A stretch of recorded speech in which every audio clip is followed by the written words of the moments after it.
딥러닝처럼 복잡한 것을 어디서부터 시작해야 할까요? 목차를 보시면 간단한 단층 신경망으로부터 다층 신경망, 합성곱 신경망의 순서대로 살펴보면 좋을 것 같습니다.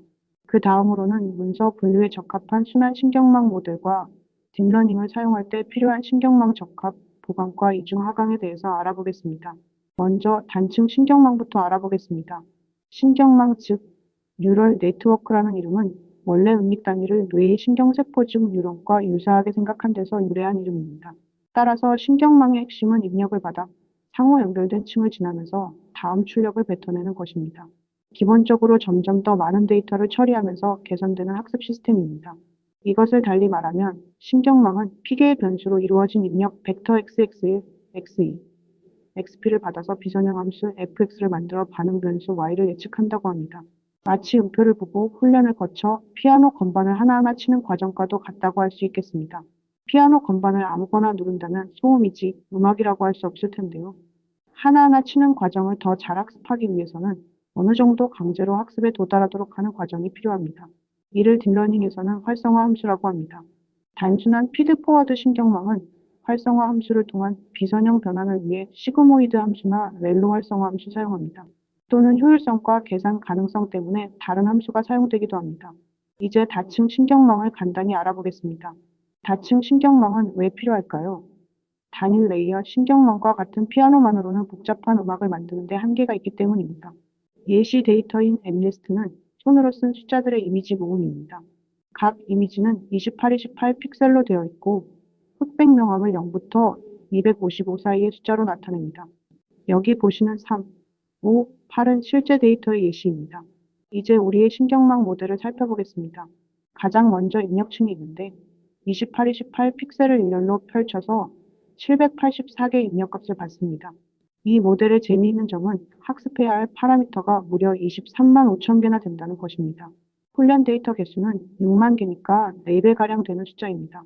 마치 60명의 선생님으로부터 235명의 학생이 배우려고 하는 것과 비슷하죠. 신경망 이미지를 살펴보면 먼저 손글씨 이미지가 있습니다.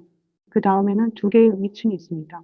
첫 번째 음이층에는 256개의 뉴런이, 두 번째 음이층에는 128개의 뉴런이 있어요. 이 음이층들이 손글씨의 특징들을 찾아내는 역할을 합니다. 마지막으로 출력층에는 10개의 뉴런이 있습니다. 왜 10개일까요? 0부터 9까지 총 10개의 숫자를 구분해야 하기 때문이죠. 이 신경망에는 총 23만 5,146개의 가중치가 있습니다. 가중치는 신경망이 학습하는 과정에서 조절되는 값들인데요.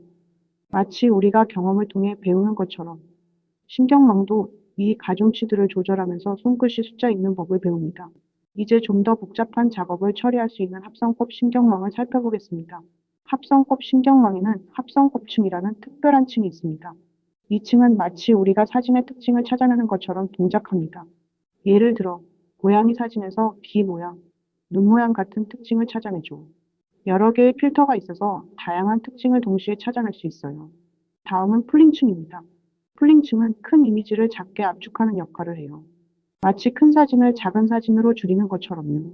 하지만 중요한 특징은 그대로 보존됩니다. 이제 우리가 다룰 데이터를 소개하겠습니다.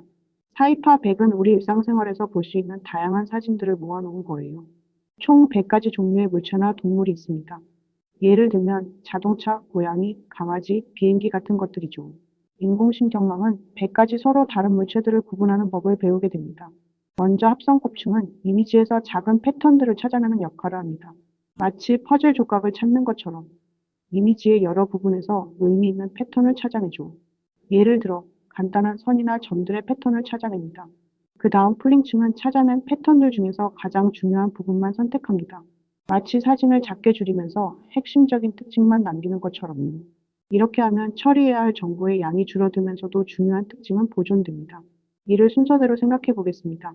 이제 실제로 신경망이 호랑이를 어떻게 인식하는지 보여드리겠습니다.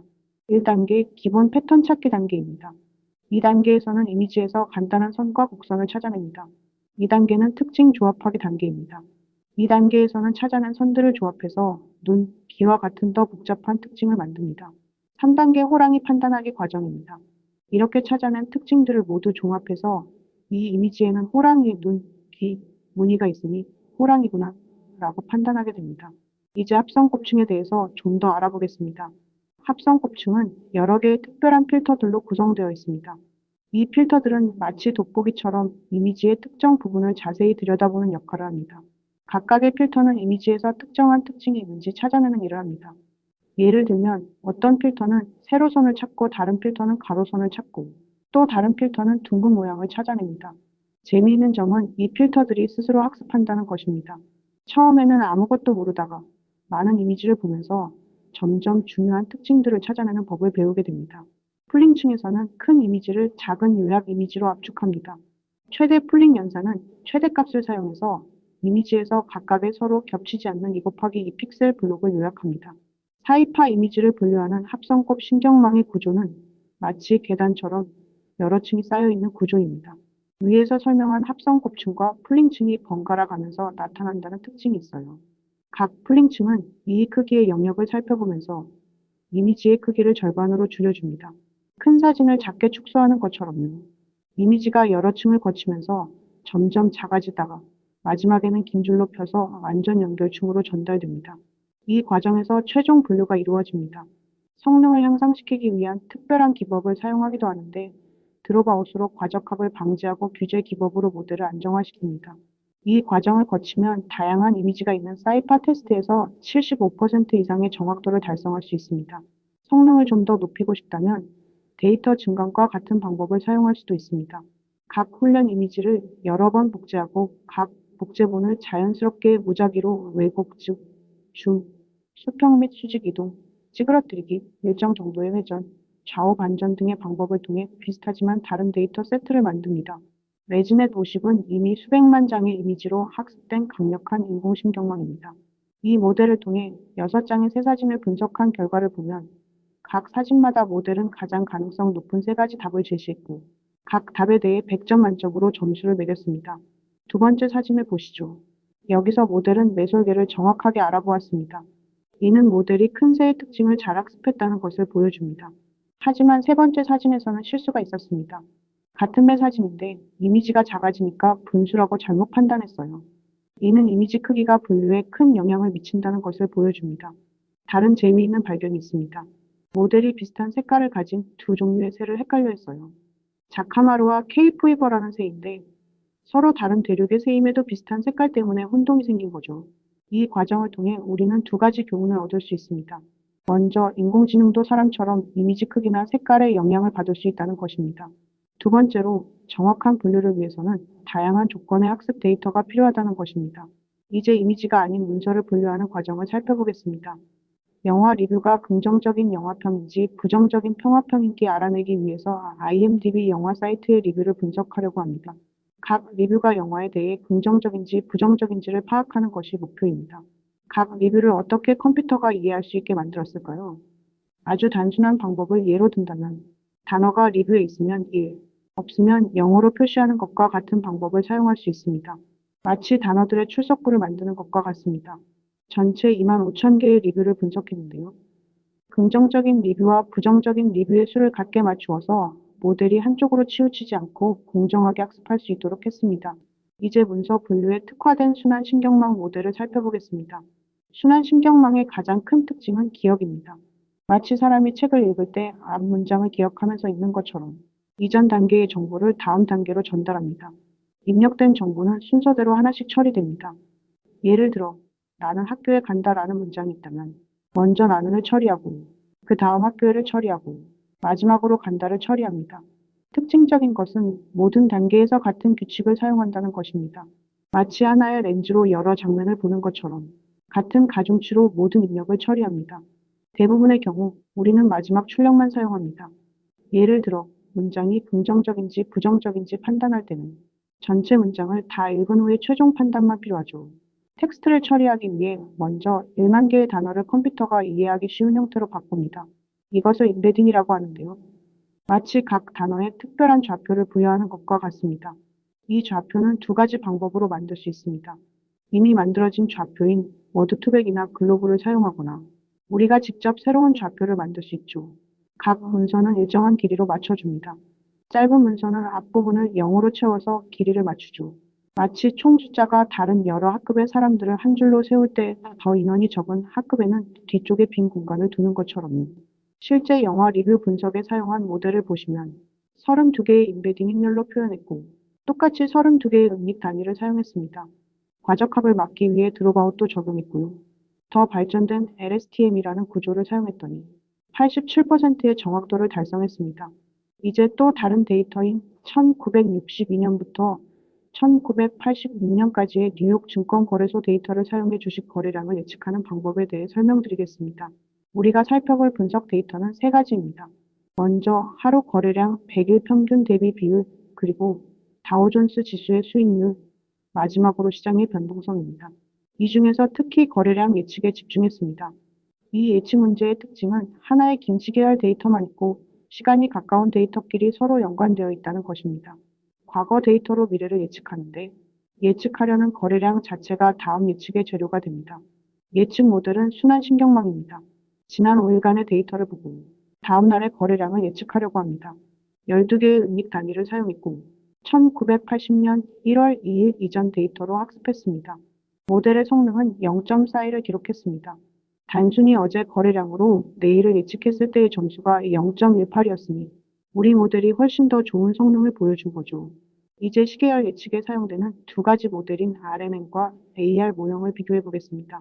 공정한 비교를 위해 같은 데이터를 예측하고 지난 5일간의 데이터를 사용하겠습니다. 데이터를 처리하는 방식에서 두 모델은 차이가 있는데 RMN은 마치 책을 읽듯이 순서대로 데이터를 처리하고 AR 모형은 5일치 데이터를 한꺼번에 살펴봅니다. 물론 두 모델의 구조도 매우 다릅니다.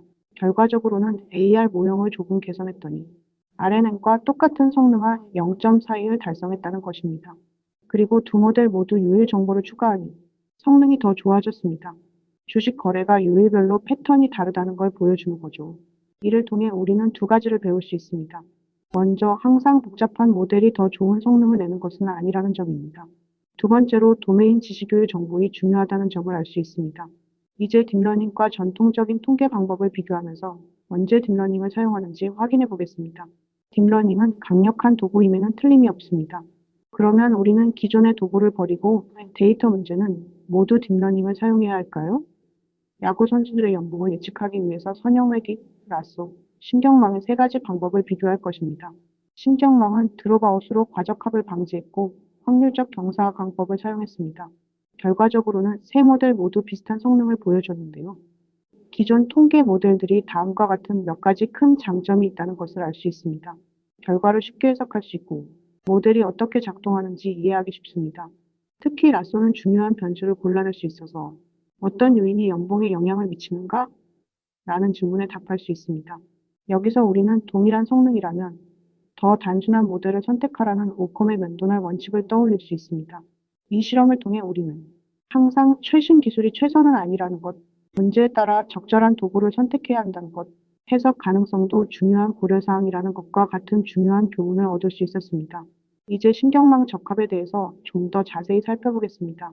이제 엠네스트 손글씨 데이터를 통해서 신경망의 학습 과정과 과적합을 방지하는 방법에 대해 설명드리겠습니다. 우리의 신경망은 매우 복잡합니다. 무려 23만 5천 개가 넘는 가중치가 있고 최적의 값을 찾기까지 많은 시간이 필요합니다. 그래서 우리는 확률적 경사 하강법이라는 특별한 학습 방법을 사용합니다. 전체 데이터 대신 작은 묶음씩 학습하는 거죠. 한 번에 128개의 데이터만 보면서 학습합니다. 이렇게 복잡한 모델에게 가장 위험한 요소는 과적합 위험입니다. 마치 학생이 문제집의 답만 외우면 시험을 잘 볼 수 없는 것처럼요.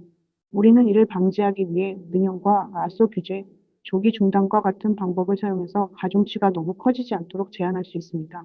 조기 중단은 검증 세트의 성능이 더 이상 좋아지지 않는 것이 확인되면 학습을 미리 멈추는데 이를 조기 중단이라고 합니다.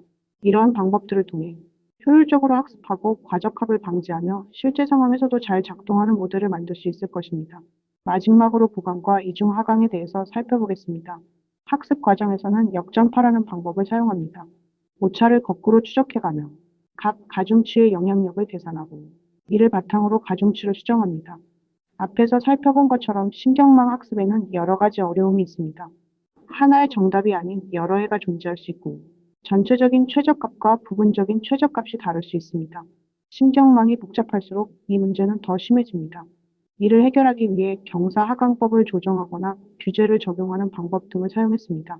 그 외에도 확률적 경사하강법이나 드롭아웃과 같은 방법을 통해서도 성능을 높일 수 있으니 풀려고 하는 문제에 따라 여러 가지 방법을 사용해 보시기를 바랍니다. 요약은 생략하겠습니다. 들어주셔서 감사합니다.